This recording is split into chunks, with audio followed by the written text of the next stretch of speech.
Olá, amigos da TVC. Estamos abrindo mais um Câmera 13, edição de segunda-feira, dia 26 de fevereiro de 2007. No primeiro bloco, os comentaristas Tatiana Ribeiro e José Luiz Quadros de Magalhães estarão comentando as notícias em destaque da semana.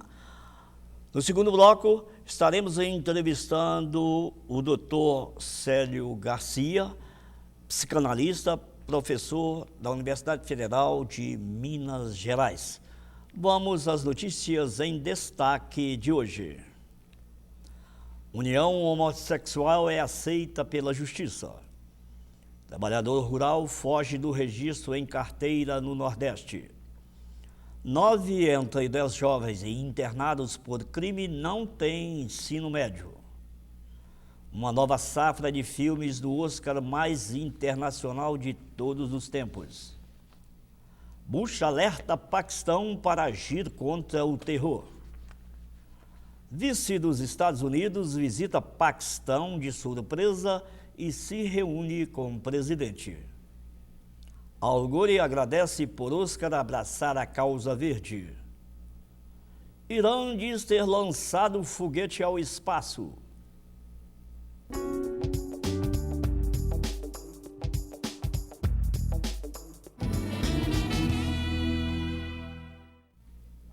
Conosco, comentando as notícias em destaque da semana, os professores Tatiana Ribeiro e José Luiz Quadros de Magalhães. José Luiz, a Tatiana deve estar satisfeita depois do feito do Atlético ontem. Ela que vive reclamando que a gente esqueceu do futebol, né? Pois é, o Atlético só ganha do Cruzeiro, impressionante. Cruzeiro 4-1, a vitória... Pode rir dos cruzeirenses aí, Tatiana. Eu não vou comentar futebol. Voltou ao primeiro lugar do campeonato. Tá bom, mas mesmo eu porque... Eu me contive depois do clássico, então eu não vou realmente comentar. Não, e você tem que se conter mesmo, porque sua alegria dura pouco, se nós lembrarmos as manchetes de hoje da situação do Atlético, né, que está devendo os tubos do outro sujeito a uma penalização na Justiça do Trabalho, uma coisa absurda. Não sei de onde é que vai ter dinheiro, arrumar dinheiro para pagar tantas indenizações. O Galo então, é forte, vingador, ele se recupera. Com certeza. Né? Vai pedindo aí, correndo o chapéu, que aliás o presidente está fazendo isso muito bem feito, a campanha está sendo muito bem feita. Se rende, eu não sei, porque aqui também a gente vive de piso na mão, pedindo, mas de vez em quando cai só uma nica no chapéu. Né? Tá bom, vamos falar de coisa séria, vamos à primeira manchete, mas antes vamos lembrar, você que é assinante da NET, que assiste ao nosso programa, lembre-se, a partir do dia 5 de março, nós estaremos no canal 6 da NET e não mais no canal 13, ok? Trabalhador rural foge do registro em carteira no Nordeste. O que está acontecendo lá para gerar esse problema? Pois é, olha, essa notícia ela é dada geralmente dentro de um contexto para condenar os programas assistenciais do governo Lula. Né? Olha, a Bolsa Família é uma bolsa que muita gente, para não perder a Bolsa Família, não perder determinados outros benefícios, né, de assistência social, preferem não assinar carteira, preferem até não trabalhar para manter esses benefícios. E aí isso, a partir desse fato que ocorre e ocorre em várias situações, surge toda uma crítica ao assistencialismo, à postura assistencial do Estado.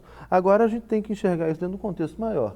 É óbvio que esse trabalhador que recusa a carteira assinada ou qualquer trabalho, é um trabalho de salário muito baixo, muitas vezes trabalhos até irregulares, trabalhos sem nenhum tipo de reconhecimento maior, e que prefere o assistencialismo a isso.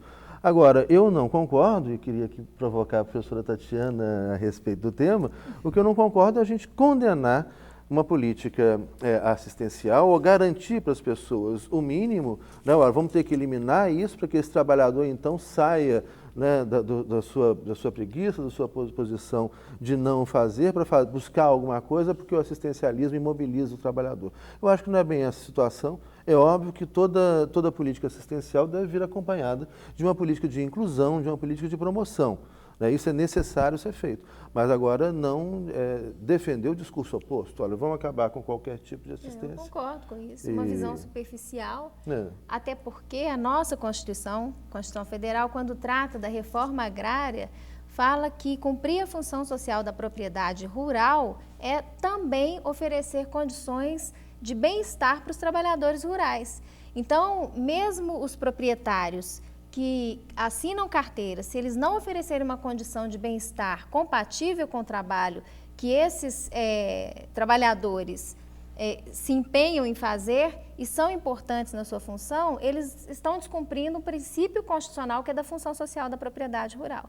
Mas então, a é uma leitura tacanha, limitada do benefício que o trabalhador precisa ter. Ele precisa além do salário mínimo. Críticas recorrentes, né, ao Estado Social, ao Estado do Bem-Estar Social. Só que a questão da preferência do trabalho sem a carteira assinada não acontece apenas no Nordeste, isso é muito comum. Aqui na capital, por exemplo, o profissional, um pedreiro, um carpinteiro, um servente, sempre tem preferência em trabalhar sem a carteira assinada, porque ele não quer ter desconto, né? Começa por aí.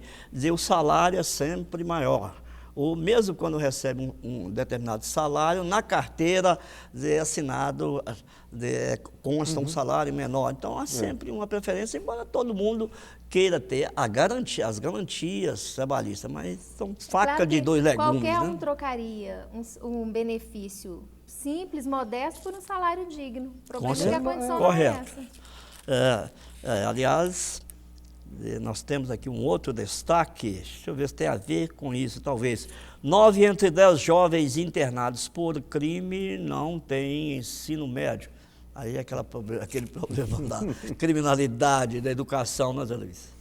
E o problema, a reportagem também, ela trata do tema de uma maneira muito superficial. Sensacionalista. É evidente que os jovens não vão ter ensino médio, porque eles não têm idade nem compatível ainda de ter concluído o ensino médio. Então, tem que pensar como é que esse dado está sendo colocado. E aquela coisa também simplificadora que a gente sempre ouve da boca de alguns políticos há muito tempo. Nós resolve, dá a educação que resolve. Olha, não é assim. Não é tão simples assim. Claro que a educação... Conjunto, claro que a educação é fundamental, necessário. mas a educação também já serviu a diversos senhores. Você pode educar para isso ou para aquilo. Né? Então, é óbvio que tem que ter acesso à educação, sim, mas junto ao acesso à educação, uma série de outras medidas que passam, inclusive, por um outro tipo de realidade social e outro tipo de realidade econômica. Então, essa notícia é mais uma notícia que também nos mostra uma abordagem bastante superficial da questão. Olha, o jovem infrator, ele não tem acesso ao ensino médio. Logo, se ele tivesse acesso ao ensino médio, ele não seria um jovem infrator. É uma questão, uma abordagem bastante superficial, né, falsa. E hoje a gente tem a oportunidade de debater essa questão também com o professor Célio Garcia, que vai estar aqui no segundo bloco, que tem muitos estudos, muita pesquisa, Beleza, muita reflexão. No segundo bloco nós estaremos entrevistando o psicanalista, professor Celso Garcia. Célio Garcia. Ok. Bom, algum de vocês aí viu o resultado lá do Oscar? Para fazer algum comentário? Eu comecei a acompanhar e, na verdade, eu procurei assistir alguns dos filmes indicados. Acho que dessa vez a safra de filmes foi muito boa e tem sido apontado como o Oscar mais internacional de todos os tempos, porque teve muita contribuição de países estrangeiros, diretores, montagem, arte. Então, acho que tem uma safra muito boa de filmes. E o comentário recorrente a respeito da premiação de ontem é a justiça que fizeram ao Scorsese, que pela primeira vez recebeu o prêmio depois de tantas indicações. Esse Oscar tem uma coisa de nova, né? Tem uma safra de filmes, de filmes críticos muito interessantes. Né? Entre eles, foi premiado ontem um filme de produção mexicana, com produtores mexicanos, diretores, especialistas, atores mexicanos, né, que foi bastante premiado, que foi o Labirinto de Fauno. Né? O filme recebeu prêmios técnicos, isso não é muito comum, porque o Oscar, historicamente, é uma premiação do cinema americano, norte-americano, mas que vem premiando filmes em língua inglesa. Então, junto com o cinema americano, sempre foi muito bem premiado os filmes ingleses e outros filmes de outras produções em outros idiomas. O filme vencedor foi com uma força aí, Os Infiltrados. Isso. Os Infiltrados foi o melhor filme, né? Foi melhor filme, melhor diretor. Depois veio os outros premiados, Labirinto do Fauno. É Labirinto do Fauno, que é essa a produção Pequena mexicana. Mrs. Sunshine. né? Sunshine. Babel, que não ganhou prêmio, é um filme belíssimo. Mas é um filmaço também de um diretor espanhol e é um filme de qualidade, bem elaborado e que traz uma visão crítica. Babel, assim como aquele Diamante de Sangue, que traz uma visão crítica do que vem acontecendo hoje no mundo. E um filme e que não inova concorreu, um pouco. que eu acho que é uma injustiça, eu vou ver, do Almodóvar, só para melhor atriz, que foi a Penélope Cruz, mas também não faturou. E nós não ganhamos nada? Ou Não, não nós tivemos nem nem chegamos indicação nele. para o Nem Oscar? chega, dessa vez nem indicação. Que isso? Mas o Estamos cinema... produzindo, o Brasil está produzindo Mas tem muita filmes promessa belíssimos. para o próximo Hã? ano. Para o próximo ano tem muita promessa. Claro, porque de inclusive nós vamos produção entrar nessa área de nacional. produção ou de valorização dos valores, principalmente de Minas Gerais. Nós temos gente boa aqui produzindo coisas maravilhosas, só que não temos a divulgação. Essas montanhas ali que nos cercam, né? Parece que não deixa nada passar por lá de lá, mas nós vamos dar a nossa contribuição para que isso ocorra, desde que você, a partir do dia 5 de março, fique no canal 6 da NET, 13 da Way, ok? Não estaremos mais no 13 da NET. Para o assinante da NET, nós estaremos migrando para o canal 6. Zé Luiz, e como é que está lá essa guerrinha eterna dos Estados Unidos, sempre contra alguém? Agora, o Bush alerta o Paquistão para agir contra o terror. Isso aí já é a preparação, como houve para o Iraque. Se cuidem, ou se cuide o resto do mundo, que nós estamos já chegando com nossos soldados e nossas bombinhas lá. Não, olha, dificilmente. Estados Unidos não vai invadir o Paquistão, mesmo porque o Paquistão tem um governo pró-norte-americano. Mas é óbvio que esse governo do Paquistão, que é um governo... Olha, a lógica do império, né, historicamente a lógica do império é trabalhar com governos corruptos. E esse general do Paquistão, ele não é nenhum santo homem, ele vai sofrer pressões internas de grupos radicais religiosos internos, assim como sofre a pressão norte-americana, e é um país atômico. O Paquistão tem a bomba atômica, tem mísseis transcontinentais atômicos, assim como a Índia, e está sempre em conflito ali com a Índia. Os Estados Unidos vêm ameaçando cada vez mais o Irã, e hoje uma notícia de última hora é que alguns analistas vão anunciando que Israel prepara um ataque aéreo ao Irã, principalmente como Israel já fez no passado, atacar os locais de pesquisa e de transformação de material atômico, da criação da bomba atômica. Então a coisa está bem tensa, né? Se Israel atacar o Irã, a retaliação vai ser muito dura para o povo de Israel, tomara que isso não aconteça, né? E principalmente Israel ter ele cercado, né, por povos árabes. Mas enfim, uma tensão você que falou ninguém em deseja. santo aí e me deu uma deixa. Não é notícia em destaque da semana, mas nós não comentamos aqui, não vamos perder a oportunidade de lembrar aí. Vamos até que enfim ter um santo brasileiro, né? Quem sabe é parente seu. Não, como é que chama o nome? Como é que chama o homem? Eu não Tá lembro. lembrado?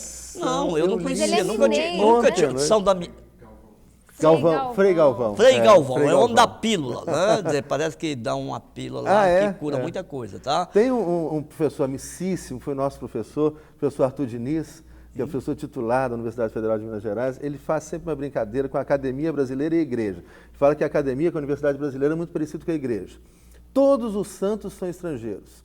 Ele fala, a gente, na faculdade de Direito só dá estrangeiro, e preferencialmente alemão, porque é só alemão que pensa. São Kelsen, São Kant, e aí vai... Não, mas graças a Deus que até que enfim, São Hegel. o Brasil merece ter um santo, afinal de contas, né? Agora que esses papas são sabidos, né? Está chegando no Brasil, então toma um santinho para vocês aí, faz uma canonização antes, né? Vamos preparar o terreno. Poxa, levou tanto tempo aí para canonizar, tanta gente que poderia ter sido canonizado, chega agora, mas chega em boa hora, antes tarde do que nunca. Antes tarde do que nunca. Tá bom. O Papa está vindo aí, né? Breve, maio, Pois né? Tá aqui. Tá chegando já. Então já vai trazer um santo novo. Né? Mas ainda voltando àquele assunto, o Irã disse ter lançado foguete ao espaço. Né? O Irã anunciou ter testado com sucesso o que chamou de um foguete que alcançou o espaço. O anúncio feito na TV estatal não ofereceu maiores detalhes, mas parece estar relacionado a esforços da República Islâmica para colocar em órbitas satélites comerciais. Aí fala que, aí eles argumentam, não, que é para fins científicos, é para isso, é para aquilo. Do lado de cá vem o medo, né, do poderio atômico do outro lado. Realmente que é perigoso, é um vespeiro, uma caixa de marimbondo, é um perigo. Qualquer maluco chega lá, aperta um botão, está todo mundo ameaçado. Mas aí vem aquela pergunta, por que os outros podem? Se os Estados Unidos podem, se as potências, as demais potências podem, nós, pobre coitadinho, somos perigosos, somos ameaça para o mundo, mas também nós, é justo que eles se preparem contra os xadrez os vão ataques. se movimentando, né, Edivaldo? Porque o mundo... Os Estados Unidos dão um lance, vem no Oriente Médio, vem o Irã e dá um outro lance. E essa questão dos mísseis é a destruição de satélites. Hoje, por exemplo, a China já dispõe de equipamento que pode destruir os satélites de comunicação norte-americanos no espaço. Então, se o Irã, com esse míssil, a China já dispõe disso, a Rússia já dispõe também, e os Estados Unidos também já dispõem. Se eles destroem os satélites, acaba a comunicação das tropas aqui. Então, é uma forma de embaralhar toda a situação interna. E hoje a Rússia está reclamando dos Estados Unidos, que os Estados Unidos está colocando esse tipo de míssil ali na Polônia, no nariz da Rússia. A China já tem e agora o Irã prepara. Então, é um jogo de xadrez. E os Estados Unidos falam que uma guerra fria já foi suficiente, mas vai com uma ofensiva. Então, eles ficam... em pleno a retomada de uma corrida se as forças se armamentista de alta equilibrassem, tecnologia. era melhor que ninguém tivesse nada disso, né?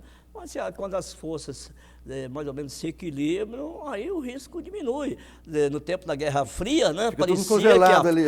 Parecia que a Rússia tinha o mesmo poderio dos Estados Unidos. Não acontecia nada, né? Ficou tudo aquela tensão, né? Os cientistas criaram até um com medo do relógio outro. que O gato com medo do rato. Acho que fica com mais medo quem tem mais a perder. Exato. Olha, Unidos. Mas para não dizer que vocês só falam mal do povo lá do norte, então a notícia aqui mais agradável, o Al Gore agradeceu pelo Oscar abraçar a causa verde. O Al Gore é aquele, lembrando aqui, o ex-vice-presidente americano, né? Que levou um golpe eleitoral, né? Aquele que sofreu um golpe eleitoral midiático. Foi o primeiro golpe de Estado midiático da história. O Bush venceu a eleição fraudulenta na Flórida, né? Vamos lembrar disso. Aquela eleição levou 2 meses para dar o resultado. Umas urnas que nunca...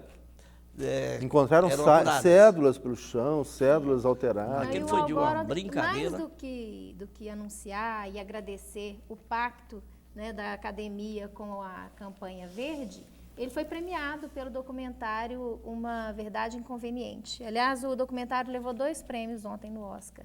Aliás, ele é o queridinho de Hollywood. Porque o Al Gore está considerando que a academia, né, que premia os filmes nesse concurso internacional, responsável pelos Oscar, ele teria tomado uma posição favorável ao meio ambiente, ao verde, ao escolher esses filmes que têm uma temática, né? O doutor Edivaldo, é interessante observar que Hollywood tem uma proximidade muito grande com os democratas. Agora, recentemente, o Obama fez uma visita a Hollywood e faturou $1 bilhão, né? $1 milhão e 300 mil dólares num jantar. Para quem esqueceu, o Obama é um dos candidatos a candidato pelo Partido Democrata. Isso, que concorre com senador negro contra a Hillary pelo estado de Illinois. Agora, eu tenho uma preocupação, hein? Em sua opinião, né, a opinião do Al Gore, os Estados Unidos devem assumir a liderança nas mudanças necessárias para proteger o ambiente. Ele também insistiu que o restante dos países deve cumprir sua parte. Este não é um tema político, disse ele, é preciso encontrar um caminho. Tá bom, mas vocês fazem a sua parte? Quando vocês falam em proteção do meio ambiente, só estão pensando aqui no Brasil, na floresta amazônica, no gás carbônico que nós colocamos em uma ínfima quantidade proporcional ao que vocês lançam no espaço. Nós é que temos que pagar o preço da proteção ambiental, enquanto eles lá vão, tome petróleo, tome gás carbônico, não tem, ou vem tomar conta dos chamados pulmões do mundo? Os Estados Unidos tem 5% da população global e é responsável por 26% da poluição. Né? 1/4 da poluição do planeta atmosférica é norte-americana. Eles poluem muito. Né? Mas alguns estados da federação já têm tomado algumas providências em relação a isso, entre eles o estado da Califórnia, né? Que é a 5ª economia do planeta, e com o Schwarzenegger, exterminador do futuro lá, ele vem tomando algumas precauções, inclusive para garantir sua reeleição. Ele começou com um discurso verde. Enfim, Hollywood ontem mandou um recado político. Não sei se tecnicamente o documentário seria o melhor, eu acho que não, mas é um recado político aí, recado ecológico, e a academia decide politicamente também. Né? Ontem eles agraciaram muitos mexicanos, né? Deram um prêmio para os negros, deram um prêmio para a ecologia. Né? A academia Hollywood não decide só com critérios técnicos, ela é muito política, claro. Sempre foi muito política. Né? Ok. Tatiana, algum lembrete aí que nós não... Não, nós não comentamos, acho que um destaque sobre a justiça... Sim, qualquer. A justiça brasileira começa a aceitar a união homossexual.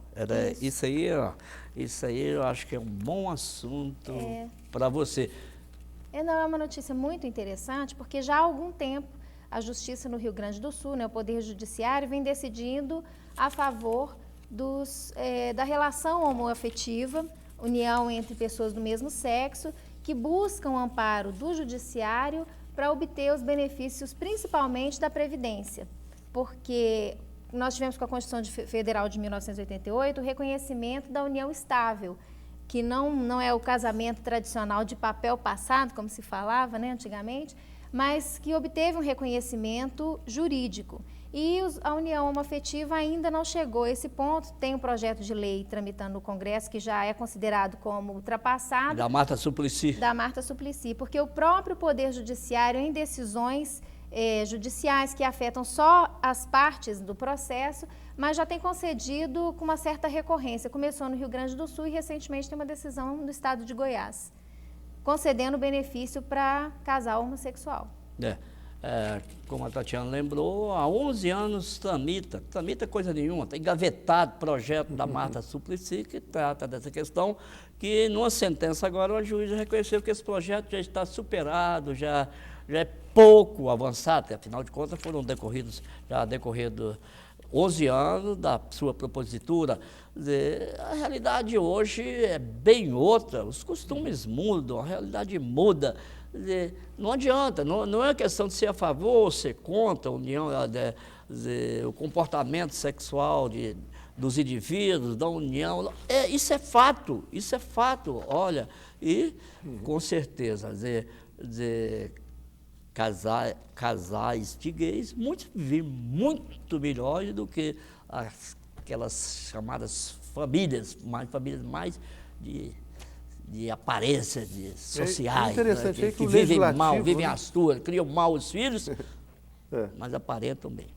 O Legislativo não está dando conta de acompanhar a velocidade com que a sociedade muda, novas tecnologias. Não dá conta, não dá conta para isso, para outras coisas dá. Para aprovar aumento de deputado, né, para aprovar lei de repressão a menor. Mas sabe o que eu achei interessante, isso dá. doutor Edivaldo? A notícia que chegou para a gente com essa matéria sobre o reconhecimento da justiça em relação aos casais homossexuais é que nem precisa mais do projeto de lei da aprovação. O judiciário então, você não precisa da produção mais normativa para mudar o comportamento, as garantias de direitos. Basta você mudar o entendimento em relação a essa situação de fato. É a construção da norma para o caso concreto. Nós vamos chegando muito próximo da lógica do judiciário norte-americano aí, que já é assim há muito tempo. E, aliás, já está, se depender do Congresso, isso vai ficando cada vez mais fácil, porque já existe uma bancada relativamente forte lá, gay. E o Congresso está virando mais atividade policial, né? Só a CPI. O outro Congresso era assim, esse ainda não. Talvez o que freie mais CPI, seja a bancada evangélica no Congresso. Talvez seja. Muito, né? Diminuiu muito. Diminuiu bastante. Ok, só que nós temos um convidado para o segundo bloco e vamos reservar uma boa parte do nosso tempo do nosso programa, porque é uma entrevista importante, interessantíssima, porque o nosso convidado é o professor Célio Garcia, psicanalista e professor da Universidade Federal de Minas Gerais. Lembrando uma vez mais que a partir do dia 5, na NET, você, se quiser assistir a TVC, deverá sintonizar no canal 6 e não mais no 13, a partir do dia 6. Mas ainda esta semana você poderá ver em qualquer parte do mundo ou a qualquer hora a programação da TVC pela internet, ok? Vamos a um rápido intervalo e já voltaremos.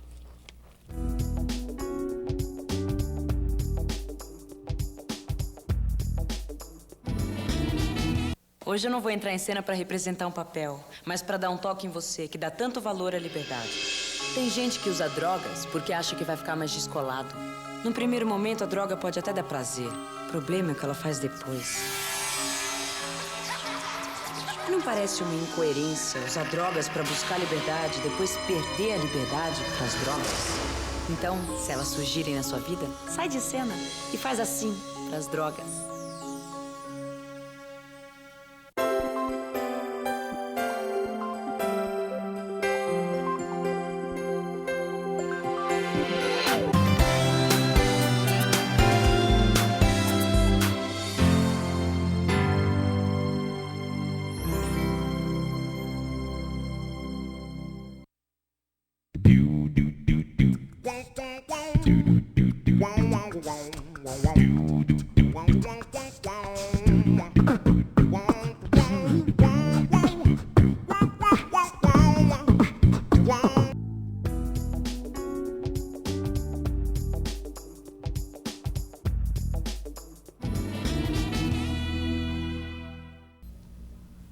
Neste bloco, nós vamos conversar com o professor Célio Garcia, que é psicanalista e professor da UFMG, Universidade Federal de Minas Gerais. Professor, seja bem-vindo à TVC e ao programa Câmara 13. Muito obrigado. Professor Célio, eu faria uma primeira pergunta, quase que uma pergunta infantil. É que eu sempre imagino que do outro lado da tela haja espectadores como eu que às vezes se confundem ou em conceitos, eu quero tirar, saber mais